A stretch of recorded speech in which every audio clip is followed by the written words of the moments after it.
यहां आपको अपडेट करेंगे। पंजाब असेंबली में सानह 9 मई के किरदारों को फौरी करार वाकई सजा दिलाने के लिए करारदाद जमा करवा दी गई। करारदाद इस्तेहकाम पाकिस्तान पार्टी के मेंबर शुएब सिद्दीकी ने जमा करवाई।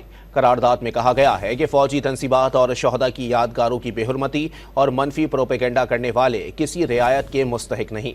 मजीद जानते हैं डॉन न्यूज़ के नुमाइंदे अदनान शेख से। अदनान, मजीद बताइएगा। जी बिल्कुल, करारदाद पंजाब असेंबली में इस्तेहकाम पार्टी के जो मेंबर हैं शुएब सिद्दीकी उन्होंने जमा करवाई और इस करारदाद में कहा गया कि 9 मई के मास्टरमाइंड मनसूबा साजों और जिम्मेदारान को सख्त से सख्त सजा दी जाए, जबकि फौजी तंसीबात और शोधा की यादगारों की बेहुरमती और मनफी प्रोपेगेंडा करने वालों जो है वो किसी रियायत के मुस्तहिक नहीं है। जबकि 9 मई का दिन अलमनाक, अफसोसनाक, दिलखराश, नाकाबिले फरामोश, शानिया और तरीन बाब है।